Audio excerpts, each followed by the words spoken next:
हाँ, नमस्कार साथियों। आशा है आप लोग स्वस्थ होंगे। मैं भी यहाँ स्वस्थ हूँ।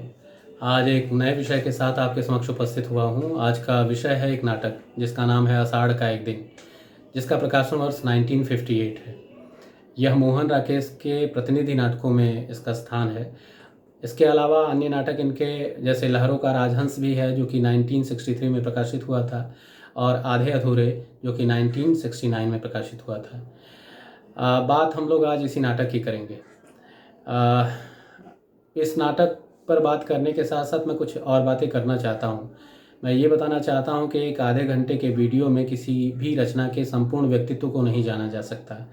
आपको अगर किसी रचना के बारे में विस्तार से समझना है तो आप उस कृति को आपको ज़रूर पढ़ना चाहिए। उससे संबंधित जो समीक्षात्मक लेख हैं उसको भी ज़रूर आपको देखना चाहिए।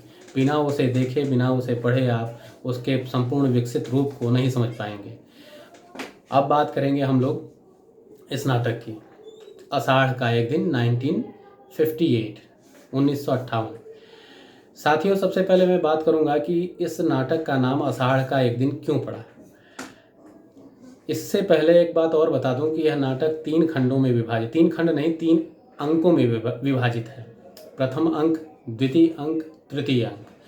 प्रथम अंक और तृतीय अंक जो है वह ही कारण है इस नाटक के नामकरण के पीछे, क्योंकि प्रथम अंक में और तृतीय अंक में एक महीने का जिक्र है जिसका नाम आषाढ़ है।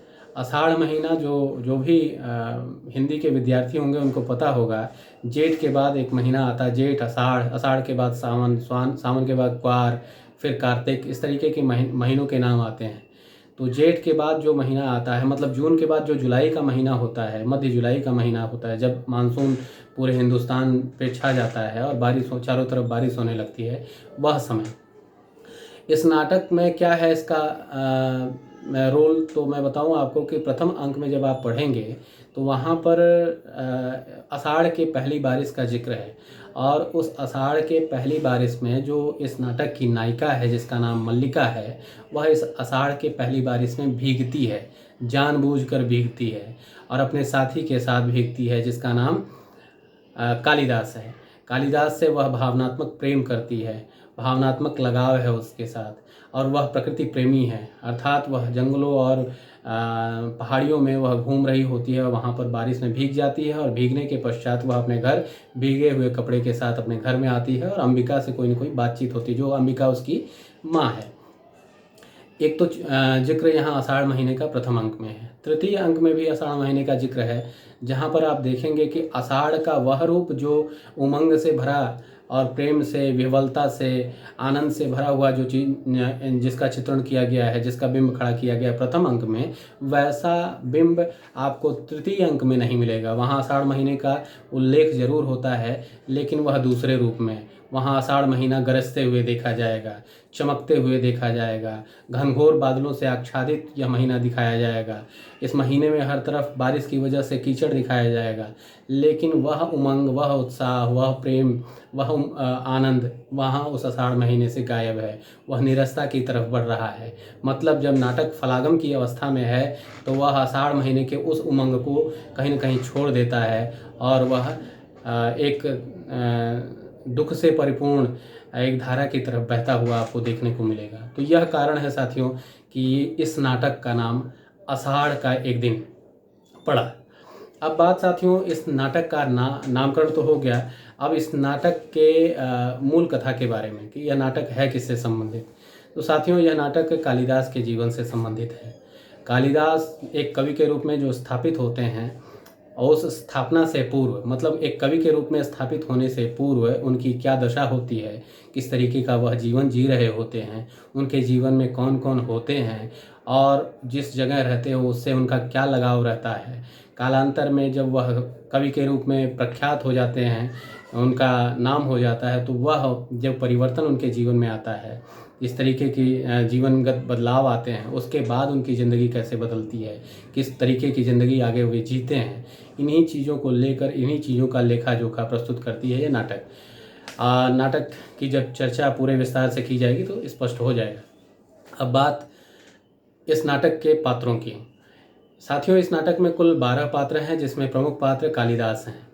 कालिदास ये मैं बता दूं इसके साथ साथ कि कालिदास अपने मामा के घर रहते हैं, एक कवि के रूप में स्थापित होने से पूर्व अपने मामा के यहाँ रहते हैं। मामा के पास बहुत सारी गौएँ हैं, गौओं को चराने का काम करते हैं, लेकिन इनका मन गौओं को चराने में नहीं लगता। यह मल्लिका के साथ घूमा करते हैं, प्रकृति से प्रेम करते रहते हैं और छंद लिखा करते हैं, अपनी कविताई करते रहते हैं। और प्रकृति प्रेमी मैंने आपको बताया ही है। यथार्थ के बजाय ये भावना को महत्व देते हैं। ये तमाम चीज़ें इनकी विशेषता है जब आप इसकी चर्चा होगी। दूसरे पात्र के रूप में जिसका नाम लिया जा सकता है वह मल्लिका है। मल्लिका इस नाटक की प्रमुख स्त्री पात्र है, नायिका हम कह सकते हैं। यह जो मल्लिका है इसी गिरि प्रांतर में रहती है, उसी ग्राम में रहती है जहाँ कालिदास के मामा का घर है, वहीं की निवासी है। इसकी एक माँ है जो घर में रहती है जिसका नाम अंबिका है, जो प्रौढ़ावस्था में है, और अंबिका की ये पुत्री है। इसके अलावा यह भावनात्मक लगाव रखती है कालिदास से, यह पूर्ण विश्वास करती है कालिदास पर और दृढ़ निश्चयी है और संघर्षशील कह सकते हैं, आत्मसम्मान के लिए लड़ने वाली स्त्री कह सकते हैं। बहुत सारे इसके गुण हैं। तृतीय पात्र के रूप में जिसका नाम लिया जा सकता है, तृतीय पात्र के रूप में साथियों, वह है अंबिका। अंबिका जो कि मल्लिका की माँ है। तमाम जो हिंदुस्तान के घरों की जो माएँ हैं, उन माँओं का चरित्र कहीं न कहीं उकेरने का काम अंबिका करती है। एक जवान बेटी की माँ किस तरह के जीवन को जीती है, वैसा ही कुछ जीवन अंबिका का है। वह धीर है, गंभीर है, वह सहनशील है, वह स्थिर है, वह दूरदर्शी है, वह यथार्थवादी है और वह मल्लिका को हमेशा समझाती रहती है कि भावनाओं में बह जाना यह उचित नहीं है। यथार्थ को स्वीकार करो, यथार्थ को महत्व दो और यथार्थपूर्ण जीवन के पक्ष में ही आगे बढ़ो। क्योंकि यह कालिदास जो कि भावनात्मक लगाव तुमसे रखता है और तुम उससे रखती हो, उसका प्रतिफल कुछ नहीं है, क्योंकि वह विवाह करने के लिए तत्पर नहीं है। ये तमाम बातें एक माँ के रूप में वह उसे समझाती रहती है और द्वितीय अंक के अंत में यह मृत्यु को प्राप्त हो जाती है, मर जाती है और तब तक मल्लिका की शादी नहीं हो पाती। मल्लिका वैसे ही रहती है। और इसके बाद ये तृतीय पात्र जैसे मैंने बताया आपको, अंबिका। चतुर्थ पात्र के रूप में जिसका नाम लिया जा सकता है वह है विलोम। यह जो पात्र है यह भी काफ़ी महत्वपूर्ण पात्र है। इस पात्र के होने की वजह से कालिदास का जो व्यक्तित्व है, एक चरित्र है, वो उभर कर बाहर आया है, क्योंकि यह कालिदास का विरोधी है। इस नाटक में यह खलनायक के रूप में उपस्थित हुआ है, यह खलनायक के रूप में उपस्थित हुआ है। इसके अलावा इसके बहुत सारी विशेषताएं हैं। हम कह सकते हैं कि यह कुटिल है, यह व्यंग्य करने वाला है, यह ढीठ है, यह दुष्ट चित्त है, दुष्ट चरित्र हम कह सकते हैं। तमाम चीज़ें इसके व्यक्तित्व की खामियों के रूप में इस नाटक में सामने आती हैं।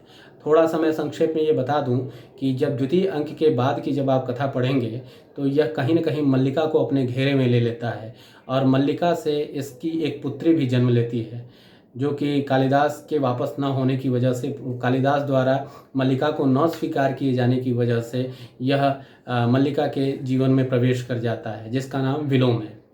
इस नाटक का खलनायक है, हम कह सकते हैं विलेन। इसके बाद पांचवा जो नाटक का पात्र है वह है मातुल। मातुल जो है वह मैंने पहले ही बताया कि कालिदास के मामा का नाम मातुल है, कालिदास के मामा का नाम मातुल है। इसके अलावा मैं थोड़ा सा और बता दूं कि गिरि प्रांतर का निवासी है, गांव का संभ्रांत व्यक्ति है, इसके पास बहुत सारी गौएँ हैं। इसके अलावा मैं बताऊं कि इसके व्यक्तित्व में कहीं न कहीं चापलूसी आप देखेंगे। जब वो कालिदास कश्मीर के राजा के रूप में जब लौटता है और उसके साथ प्रियंगु मंजरी जो कि गुप्त कुल की बेटी है, क्योंकि उन्हीं से शादी होती है इसकी कालिदास की, तो कहीं न कहीं उसके इर्द गिर्द घूमता हुआ चापलूसी करता हुआ नज़र आता है। यह कुलीनता और अकुलीनता की बात पर वह कुलीनता के पक्ष में बहुत सारे तर्क देता है, वाचाल है, लोलुप है और अपने भांजे को कहीं न कहीं दुख भी देता रहता है शुरुआती जीवन में। यह तो रहा पांचवा पात्र। छठे पात्र के रूप में जिसका नाम लिया जा सकता है वह निक्षेप है। निक्षेप जो यह भी मातुल के घर में रहता है, संभवतः मातुल के परिवार से ही संबंधित है। सातवां पात्र जो है वह दंतुल है। दंतुल एक राज पुरुष है। वह जब मैं आपको थोड़ा संक्षेप में बता दूं कि कालिदास की रचना जो कि ऋतुसंहार है, वह संस्कृत रचना जब उसकी ख्याति बढ़ती है और वह उज्जैनी जो राजधानी है पाटलिपुत्र की, वहाँ पर जब यह सूचना इस बारे में जानकारी जाती है इस नाटक के बारे में, ऋतुसंहार के बारे में, तो वहाँ के जो निवासी हैं, वहाँ का राजा है, मंत्री है, सभी लोग उससे प्रभावित होकर इस के एवज़ में कवि को, कालिदास को सम्मानित करना चाहते हैं और राजकवि का पद देना चाहते हैं। तो इसी कार्य को सिद्ध करने के लिए सम्राट चंद्रगुप्त ने इस दंतुल नामक राज कर्मचारी को, राजपुरुष को भेजा गया है कि वह कालिदास को लिवा लाए, वहाँ से ले आया और उसको सम्मानित किया जाए। दंतुल गया हुआ है वहाँ पर, और दंतुल करता क्या है कि जाते ही वहाँ हिरण शावक का वध करने की कोशिश करता है, जो कि हिरण शावक घायल होकर गिर जाता है ज़मीन पर, जिसे कालिदास उठाकर अपने मल्लिका के घर ले जाता है और उसका सेवा शुश्रूषा करता है, उसको संभालने की कोशिश करता है, उसको हिरण शावक को संभालने की कोशिश करता है, जहाँ पर उससे दंतुल से थोड़ी बातचीत भी होती है, वाद विवाद होता है। वहाँ से कालिदास जब जाता है और दंतुल जब बात करता है मल्लिका से, उसके जाने के पश्चात तो दंतुल को पता चलता है कि ये तो यही कालिदास है। वह पीछे पीछे भाग कर जाता है क्षमा याचना के लिए। और कालांतर में इसका कथा जब आगे होगी तो यह है दंतुल।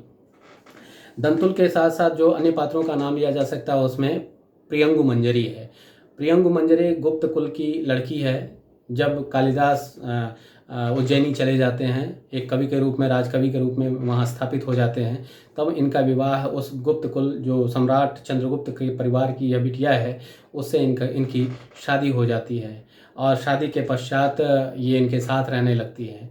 और एक कथा और मैं संक्षेप में बता दूं कि कालांतर में सम्राट चंद्रगुप्त द्वारा जब कश्मीर है, जो कश्मीर का हिस्सा, उस कश्मीर के हिस्से में कुछ विरोधी स्वर उठने लगते हैं, उस विरोधी स्वर को शांत करने के लिए और एक राजा के रूप में स्थापित करके कालिदास को वहाँ भेजने का काम सम्राट चंद्रगुप्त करते हैं और कहते हैं कि अपनी पत्नी और कुछ कर्मचारियों को लेकर वहाँ निकलो, और उनका नामकरण करते हैं सम्राट चंद्रगुप्त। कालिदास का एक नया नाम देते हैं मातृगुप्त, और मातृगुप्त जैसा नाम लेकर कालिदास निकलते हैं और जाते हैं अपनी पत्नी प्रियंगु मंजरी के साथ और कुछ सेवक सेविकाओं के साथ वहाँ निकलते हैं, और रास्ते में वहीं गिरि प्रांतर में रुक कर फिर अगले दिन वहाँ निकलते हैं कश्मीर के लिए। तो ये कथा जब होगी तो विस्तार से, तो मैं आपको बताऊं ये प्रियंगु मंजरी है जो कि कालिदास के पत्नी के रूप में इस नाटक में आई है। मतलब मल्लिका से विवाह कालिदास का नहीं होता, मल्लिका मात्र प्रेयसी रहती है, जैसे कि कृष्ण की प्रेयसी राधा रहती है और विवाह किसी और से हो जाता है। तो इसी तरह तो यह प्रियंगु मंजरी। इसके अलावा प्रियंगु मंजरी के साथ कुछ उस राज्य के कुछ और कर्मचारी भी आए हैं, जैसे इसमें संगणी रंगणी नाम आता है।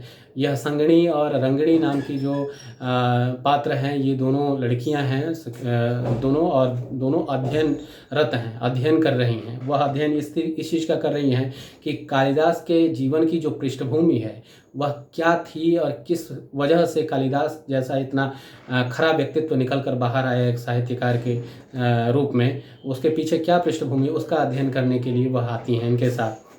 और उस गिरि प्रांत में घूम घूम कर सभी भाषा, संस्कृति, रहन सहन, उनके खान पान, सब चीज़ को देख कर सवाल करती रहती हैं और लिखती रहती हैं। ये रंगणी और संगणी ये दोनों पात्र हैं। इसके अलावा दो और पात्र हैं, और रंगणी संगणी और इसके अलावा जो अन्य दो पात्र हैं, यह विदूषक के रूप में भी इनका चरित्र निर्मित है। यह कहीं न कहीं पाठक को गुदगुदाने का भी काम करती हैं। रंगणी संगणी की बात हो गई। इसके बाद अनुस्वार और अनुनासिक, अनुस्वार और अनुनासिक नाम से भी, हालांकि भाषा वैज्ञानिक लिहाज से सोचा जाए तो इनके अलग अर्थ निकलेंगे, लेकिन यह व्यक्ति के नाम हैं। अनुस्वार और अनुनासिक यह अनुचर हैं। अनुचर हैं, किसके अनुचर हैं? यह कालिदास के। कालिदास जो कि जिनका नाम बदल के मातृगुप्त कर दिया गया है, जो कश्मीर के शासक हो गए हैं, मतलब उनके अनुचर हैं, उनके सेवक हैं। वह भी इसमें कहीं न कहीं अपना चरित्र निर्मित, उनका भी चरित्र इसमें दिखाया गया है। अब बात सीधे सीधे इस नाटक की, क्योंकि इन पात्रों का लगभग टोटल 12 पात्रों का नाम मैंने आप लोगों को बता दिया। अब साथियों, कथा क्या है ये समझने की कोशिश करिए। कथा इस प्रकार है कि काफ़ी कुछ क्लियर हो गया होगा आपको, फिर भी मैं आपको बताता हूँ कि प्रथम, द्वितीय और तृतीय अंक में पूरी कथा विस्तृत है।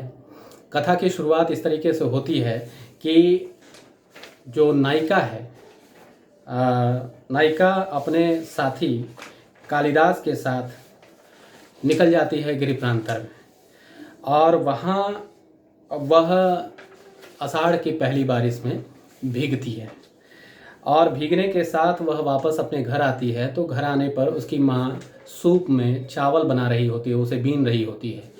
तो वह चुप रहती है क्योंकि वह रुष्ट है अंबिका अपनी बेटी मल्लिका से, क्योंकि वो उसके बार बार समझाने के बावजूद वह कालिदास के साथ घूमना अभी बंद उसने नहीं किया है। तो वह चुपचाप रहती है और मल्लिका उसे मनाने की कोशिश करती है, उसे समझाने की कोशिश करती है। उसमें काफ़ी बातचीत होती है और कहीं न कहीं मल्लिका अपने भाव को व्यक्त करते हुए कहती है कि मैं उसे भावनात्मक प्रेम करती हूँ, भावनात्मक लगाव है, भावनात्मक रूप से संबंध है मेरा उसका। और वह मल्लिका को अंबिका समझाती है कि भावना नाम की कोई चीज़ नहीं होती, यथार्थता इससे कोसों दूर होती है, और यह जो तुम कर रही हो ठीक नहीं है। जिसके साथ तुम लगी हुई हो उससे बहुत अपवाद जुड़ रहा है हमारे परिवार को लेकर, तुमको लेकर। अपवाद का मतलब यहाँ बदनामी, बदनामी हमारे परिवार को लेकर उछाली जा रही है, इसलिए तुम्हारा यह जायज़ काम नहीं है। वो समझाती है और मल्लिका अपना तर्क देती है। इस तरीके की बातें होती हैं। अंबिका उसे यथार्थ की तरफ उन्मुख होने की बात कहती है, और वह उस तरफ नहीं बढ़ती, वह हमेशा भावनाओं में ही डूबी रहती है। इसके साथ साथ अंबिका कालिदास को व्यक्ति केंद्रित भी कहती है। वह एक शब्द इस्तेमाल करती है, आत्मसीमित। आत्मसीमित है मतलब वह अंबिका जो उसकी माँ है मल्लिका की, वह कहती है कि जो कालिदास जिसके साथ तुम घूमती हो, जिससे तुम्हारा भावनात्मक लगाव है, वह आत्मसीमित है। वह खुद से प्रेम करता है, वह अपने जीवन को ही देखता है, वह तुम्हारे बारे में सोचता ही नहीं। उसके साथ तुम्हारा इस तरीके से घूमना जायज़ नहीं है। मल्लिका, मैंने आपको बता ही दिया कि वह यथार्थ की तरफ नहीं है, वह भावनाओं से जुड़ी हुई है। इसके अलावा मैं आगे मैं एक कथा जो मैंने आपको बीच में बताई थी दंतुल वाली, वह इसी अंक में जुड़ जाती है कि दंतुल नाम का राजपुरुष और उसके साथ एक जो ऋषि है, उस ऋषि का नाम मैं बता दूं साथ साथ कि वह आता है, और वह ऋषि जो वहाँ से आया हुआ है, क्या नाम भाई बता रहा हूँ मैं, दंतुल आचार्य वरुरुचि, आचार्य वरुरुच के साथ और अपने कुछ सैनिक साथियों के साथ आया हुआ है।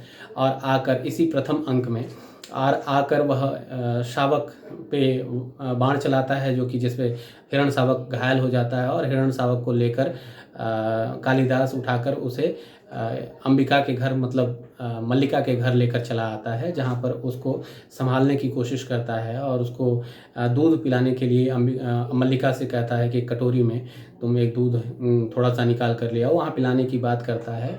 और पिलाने के बाद वह वहीं पर सुलाने की कोशिश करता है उस हिरण शावक को। उसी बीच में दंतुल आ जाता है और दंतुल से उससे काफ़ी बातचीत होती, बहस होती है, और दंतुल को कालिदास कहता है कि इस गिरि प्रांतर में हिरणों का वध करना स्वीकार्य नहीं है, हमें यहाँ अनुमन्य भी नहीं है। लेकिन दंतुल अपना तर्क देता है। इस तरीके से बात बढ़ती है और कालिदास उस शावक को लेकर, हालांकि अंबिका भी विरोध करती है कालिदास का, और कालिदास उस हिरण शावक को उठाकर लेकर निकल जाता है अपने घर की तरफ। और इधर क्या होता है कि दंतुल वहीं मल्लिका से बातचीत करता रहता है। मल्लिका कहती है कि ये कालिदास हैं, तुम्हारे बाण और तुम्हारी तलवार से डिगेंगे नहीं, भले इनका सर कट जाए, चाहे कुछ भी हो जाए। तो ये बात कहती है। जब जैसे ही नाम सुनता है दंतुल की ये कालिदास हैं, वह तुरंत प्रभावित हो जाता है और तुरंत उसकी चेतना झंझना उठती है कि मैं तो कालिदास को लेने ही आया हूँ और कालिदास से मैंने ऐसी ऐसी बातें कर दी। भागकर पीछे पीछे कालिदास की तरफ भागता है और क्षमा याचना के लिए आगे बढ़ता है। ये कथा है। इसके बाद आगे की जो कथा है कि उसके बाद जो ये कालिदास हैं वह रूठ जाते हैं, और रूठ कर हठ के साथ वह जाके जगदम्बा मंदिर है, जो जगदम्बा मंदिर में वह जाकर बैठ जाते हैं। और यहाँ पर जो ऋषि हैं वरुरुचि और जो दंतुल है, ये लोग कोशिश करते रहते हैं कि इनको लिवा लिया जाए। और इधर मामा भी परेशान है, क्योंकि वह सोच रहे हैं कि मामा मातुल कि वह भी सोच रहे हैं कि यह बताइए, यह कुलबोरन मेरे घर का है कि जो कि कुल का नाम बिगाड़ने वाला, जो कि इतने बड़े सम्मान के लिए बुलाया जा रहा हो, ये जा नहीं रहा है। इसके बाद जो मल्लिका है और निक्षेप नाम का जो मातुल के घर में एक जो लड़का रहता है, दोनों मिलकर जाकर उसे मनाने का काम करते हैं जगदम्बा मंदिर में कालिदास को, और बड़ी मुश्किल से वह मानता है और वापस फिर मल्लिका के घर वापस आता है, किसी तरीके से स्वीकार कर लेता है। और आने के बाद जब वह आता है तो वहाँ पर उसकी भेंट होती है विलोम से। विलोम कई सारे सवाल उससे करता है कि तुम जाने के लिए तत्पर हो, ऐसी स्थिति में जहाँ पे तुम्हारे साथ नाम जुड़ गया है मल्लिका का, उसके साथ पहले विवाह कर लो तो जायज़ है। इस तरीके की बातें करता है, लेकिन उस तरीके की बात उसकी सहजता से लोगों ने स्वीकार नहीं किया, मतलब मल्लिका ने भी नहीं और कालिदास ने भी नहीं। काफ़ी विवाद उन लोगों का बढ़ जाता है। इसके बाद वहाँ से कालिदास निकल पड़ता है और उसके बाद द्वितीय अंक की बात होती है। द्वितीय अंक की जो कथा है वह यह है कि इसमें कुछ वर्षों बाद की कथा है। अब कालिदास चले गए हैं, कहाँ चले गए हैं? उज्जैनी चले गए हैं। कालिदास उज्जैनी चले गए हैं और वहाँ की कथा यह है कि कालिदास की शादी हो जाती है। किससे हो जाती है? मैंने बताया था आपको कि कालिदास की शादी किससे हो जाती है, आपको बताया था प्रियंगु मंजरी से उसकी शादी हो जाती है। और प्रियंगु मंजरी के शादी के पश्चात मैंने आपको यह भी कथा में बताया था कि सम्राट चंद्रगुप्त इसका नामकरण कर देते हैं कालिदास का मातृगुप्त। वह मातृगुप्त नया नाम धारण करके कालिदास अपनी पत्नी प्रियंगु मंजरी के साथ कुछ सेवकों के साथ वह निकल पड़ता है कश्मीर पे शासन करने के लिए। और कश्मीर की जो यात्रा के लिए निकला हुआ है वह बीच में रुक जाता है। बीच में कौन सी जगह रुक जाता है? वह रुक जाता है गिरि प्रांतर में। वह गिरि प्रांतर जहाँ पर वह बचपन में रहा है, जहाँ उसके मामा का घर है, जहाँ मल्लिका का घर है, वहाँ वह रुक जाता है। और उसके बाद आगे की कथा यह है कि वहाँ मैंने आपको बताया कि इसमें अन्य पात्रों में रंगणी और संगणी नाम की दो लड़कियां हैं जो कि उस कालिदास के साथ आती हैं। और कालिदास का जो वह खेमा चल रहा है कश्मीर की तरफ, उनके साथ 2-4 लोग और जुड़ते हैं, जिसमें रंगणी, संगणी और अनुस्वार, अनुनासिक जिसका नाम लिया जाता है, ये सब भी जाती हैं। तो रंगणी और संगणी यह भी वहाँ गिरि प्रांतर में उनके साथ पहुँचती हैं और रंगणी संगणी जाकर घर में चली जाती हैं मल्लिका, क्योंकि गांव में वह भ्रमण करने के लिए निकलती हैं, क्योंकि उनको अध्ययन करना है कालिदास के पृष्ठभूमि के बारे में कि वह किस तरीके से एक कवि के रूप में, इतने बड़े कवि के रूप में उसका निर्माण हुआ। उस कार्य के लिए वह निकलती हैं और पहुंच जाती हैं मल्लिका के घर। मल्लिका के घर बहुत सारी चीज़ों से संबंधित वह सवाल करती हैं, भाषागत चीज़ें और वस्तु का जो इस्तेमाल हो रहा है उससे संबंधित बहुत सारी चीज़ें पूछती हैं। उसके बाद वह वहाँ से चली जाती हैं। इसके बाद की कथा यह है कि प्रियंगु मंजरी मिलने की इच्छा रखती है। प्रियंगु मंजरी मिलने की इच्छा किससे रखती है? मल्लिका से। हालांकि प्रियंगु मंजरी इससे पहले मल्लिका से कभी उसकी मुलाकात नहीं हुई होती, लेकिन क्योंकि कालिदास का कोई न कोई लगाव है ही, स्पष्ट है, तो कालिदास के माध्यम से प्रियंगु मंजरी को यह पहले से पता है कि इनका बचपन का मैत्री संबंध है, इसीलिए वह उससे मिलने की इच्छा रखती है। वह अपने अनुचरों को भेजती है जिसका नाम अनुस्वार और अनुनासिक है। यहाँ आकर वह कालिदास तो चला जाता है भ्रमण के लिए, गिरि प्रांतर में घूमने के लिए, पर्वतों और जंगलों को देखने के लिए निकल जाता है, आया हुआ है। अब तो वह मातृगुप्त के नाम से जाना जा रहा है, वह निकल गया, इसके मल्लिका के घर नहीं आता है। यह बड़ा अजीब सा मोड़ इस नाटक में आप देखेंगे कि जब कालिदास वापस आता है तो अपनी भावनात्मक लगाव रखने वाली अपनी प्रेमिका से वह नहीं मिलता है और उसकी जगह पर उसकी पत्नी मिलने आती है। और आती भी है तो उसके पहले वह अनुचरों को भेजती है। अनुचर आके कहते हैं कि प्रियंगु मंजरी आपसे मिलना चाहती हैं। और वह बहुत सारे वहाँ पे उनका जो चरित्र बन पड़ा है अनुस्वार और अनुनासिक का, वह विदूषक का बन पड़ा है। आप बहुत उस हिस्से को पढ़ेंगे तो काफ़ी आनंदित होंगे, गुदगुदाएंगे वो उनके संवाद।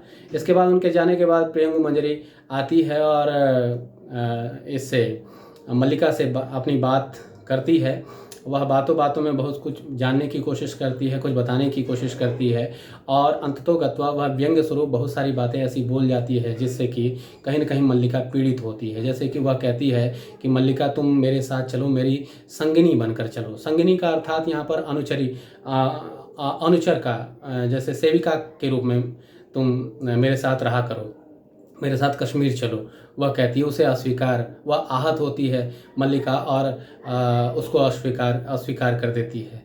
इसके बाद फिर वह प्रियंगु मंजरी दूसरा निवेदन या दूसरा प्रस्ताव उसको रखती है उसके सामने कि मेरे साथ और कर्मचारी, राज कर्मचारी आए हैं, जो अभी आए भी थे तुम्हारे घर, जिसमें कि एक अनुस्वार, एक अनुनासिक है, उसमें से किसी से विवाह कर लो और उनके साथ हो चलो। और रही बात तुम्हारे माँ की, जो कि अब अजीर्णा। अच्छा, एक बात और कि यह जो अंक है, द्वितीय अंक में आप देखेंगे कि वह जो प्रौढ़ावस्था की उसकी माँ थी, जो कि प्रथम अंक में समझाते हुए देखी जाती है मल्लिका को, इस द्वितीय अंक में वह अजीर्ण अवस्था में है, बीमार है, घर में खांस रही है, हमेशा बिस्तर पर रहती है। वह अभी जो प्रियंगु मंजरी आई है तो वह घर के अंदर तखत पर लेटी हुई है और यहाँ पर ये बात करती रहती है और कहती है, साथ में यह भी कहती है कि तुम्हारी जहाँ तक माँ की दिक्कत है तो माँ को भी वहाँ ले चलो। तो इस पर भी वह आहत होती है कि जिस सम्राट से वह प्रेम करती थी, जिस सम्राट की वह पत्नी हो सकती थी, उस सम्राट की यह पत्नी होकर मेरे प्रेम भाव को नहीं समझ पा रही है, मुझे अपनी नौकरानी बनाकर रखना चाहती है। और वह वहाँ से दुखी होकर उस बात को भी अस्वीकार कर देती है। इस प्रकार प्रियंगु मंजरी वहाँ से जाती है और कहकर जाती है कि हमें कल ही निकल पड़ना है, निकल जाना है हमें कश्मीर के लिए। तो कश्मीर के लिए अगले दिन ये लोग निकल जाते हैं और इस 1-2 दिन का जो निवास है, उनका पड़ाव है, जो कि यहाँ गिरि प्रांतर में जो रुकते हैं, उस उतने समय में कालिदास एक बार भी मल्लिका से मिलने नहीं आता। और जब वे चले जाते हैं तो मल्लिका काफ़ी दुखी होती है और रोती है। उसकी इस पीड़ा को देखकर कहीं न कहीं वह भी पीड़ित होती है, अंबिका भी, और उस पीड़ा की वजह से वह प्रथम अंक में, द्वितीय अंक के अंत में वह मृत्यु को प्राप्त हो जाती है। यहाँ द्वितीय अंक समाप्त हो जाता है। इसके बाद तृतीय अंक की कथा है। तृतीय अंक की कथा यह है साथियों कि इसमें मातुल, द्वितीय अंक में मातुल को भी, मातुल जो उसका मामा है कालिदास का, उसको भी वह अपने साथ लेकर जाता है। तृतीय अंक में आप देखेंगे कि वह मातुल वहाँ कश्मीर से लौट आया है और लौटा है तो उसका एक पैर टूट चुका है, वहीं पर कश्मीर में ही कहीं किसी वजह से वह गिर पड़ा और वहाँ पे उसका पैर टूट गया है। अब वह बैसाखी के भरोसे चलता है और यहाँ पर तृतीय अंक में फिर आषाढ़ के महीने की बारिश हुई है और कीचड़ रास्तों पर है। उस कीचड़ में फिसलते हुए किसी तरीके से वह घर पहुँचता है मल्लिका के, आकर पूरी कथा को बताता है कि कश्मीर की क्या दशा है। कश्मीर में विद्रोह हो रहे हैं और वहाँ से जो मातृगुप्त या कालिदास हैं वह वहाँ से निकल पड़े हैं और वहाँ से कहाँ चले गए हैं किसी को नहीं पता है। कुछ लोग कहते हैं कि वह काशी चले गए हैं, वह वहाँ से संन्यास लेने के लिए निकल गए हैं। इस तरीके की बातें बताता है मातुल। इससे दुखी होती है और बहुत निराश होती है कि जिसके लिए मैंने इतना तप किया वह कालिदास इस तरीके का निर्णय ले लेगा जीवन में, मैंने कभी सोचा नहीं था। अब तृतीय अंक में एक चीज़ और आप देखेंगे, तृतीय अंक में मल्लिका के जीवन में बहुत बड़ा परिवर्तन दिखाया जाता है। वह एक पुत्री की माँ हो जाती है, मतलब उसके गरीबी की वजह से वह जो विपरीत जीवन, जो विपरीत परिस्थितियां हैं उसकी, उससे मुठभेड़ जो करती है उसमें जीत नहीं पाती और अंततोगत्वा उसे हार जाना पड़ता है और कहीं न कहीं विलोम से जुड़ जाना पड़ता है। विलोम से संभवतः नाजायज़ या जायज़ एक पुत्री का जन्म होता है, जो कि उसके घर में छोटी है पुत्री, जो कि पालने में झूल रही है। वह भी तृतीय अंक में आपको देखने को मिलेगा। इसके बाद यह सारी बातें करके मातुल अपने घर को चला जाता है। इसके बाद उसी शाम की बेला में, उसी दिन कालिदास भी घूमते हुए क्षत विक्षत अवस्था में, बिखरे हुए बाल, कपड़े बिखरे हुए, ऐसे ही पहुंच जाता है मल्लिका के घर। मल्लिका के घर जब पहुंचता है तो मल्लिका उसे देखकर चकित होती है और बहुत सारे सवाल करती है, बहुत सारी बातें होती हैं। इसमें जो कालिदास है उस पुरानी बातों की फहरिस्त उसके सामने गिनाना शुरू कर देता है और पुराने सभी ग्रंथों का नामोल्लेख करते हुए कि जो भी मैंने ग्रंथ लिखे हैं उसमें जो भी पात्र हैं उन पात्रों की पीड़ा के पीछे, या उन पात्रों में कहीं ना कहीं तुम ही हो। उन पात्रों में जो, या उन ग्रंथों की जो कथाएं हैं, उन कथाओं में यही गिरिप्रांतर की कथा है। वह अपने प्रेम को अब समय बीतने के बाद वह प्रदर्शित करने के लिए आया है। इसी बीच उसको कानों में सुनाई पड़ता है बच्चे के रोने की आवाज़, और वह जब सुनता है तो वह सवाल करता है कौन है, तो वह कहती है कि यह मेरा वर्तमान है, यह कहती है मेरा वर्तमान है। और इसके बाद वह काफ़ी बातचीत, इसके बाद बीतती है बातें, और इसी बीच विलोम आ जाता है। विलोम मद्य पिया हुआ शराब के नशे में आता है और दरवाजे को जोर से धक्का देता है और घुस पड़ता है और देखता है सामने कालिदास को। चकित होता है और काफ़ी बातचीत उनमें होती है। अंततोगत्वा वहाँ मल्लिका उससे कहती है कि तुम चले जाओ, कालिदास भी कहता है तुम चले जाओ। विलोम वहाँ से लौट जाता है और इनके आपस में बातचीत होती है, और इसी बीच बच्चा रोने लगता है। मल्लिका उस बच्चे को उठाने के लिए घर के भीतर चली जाती है, और कालिदास वहाँ से चुपचाप बिना बताए वहाँ से फिर से एक नए लक्ष्य को साधने के लिए जैसे चुपचाप वहाँ से निकल गया हो। यहीं पर कथा की समाप्ति हो जाती है। यहाँ कहीं न कहीं मौन संवाद अंत में आप देखेंगे कालिदास और मल्लिका के बीच, जब विलोम से मुखातिब होता है कालिदास, जब विलोम के माध्यम से बातें पता चलती हैं और उसके जीवन की जो कठिनाइयाँ सुनता है वह, और कठिनाइयों के साथ वह उसके जीवन में जो परिवर्तन है, कौन सा परिवर्तन, उस बच्चे का आ जाना, वह देखकर वह मौन संवाद मानो अपनी आंखों से कुछ कहकर, और जब वह चली जाती है अंदर, वहाँ से वह अंतिम प्रस्थान करता है। उसके बाद पुनः वापस उस घर में नहीं आता है। यहीं पर नाटक समाप्त हो जाता है साथियों। मुझे लगता है कि आप लोग कहीं न कहीं संतुष्ट हुए होंगे पूरी कथा को सुनकर। अगर आप इस नाटक को पढ़ना चाहते हैं तो आप ज़रूर पढ़ें। मेरी सलाह है कि आप इसे पढ़ेंगे तो ज़रूर कुछ नया मिलेगा आपको। इसी के साथ साथियों धन्यवाद। आगे फिर किसी और विषय के साथ आपके समक्ष उपस्थित होऊंगा। फिर मिलते हैं।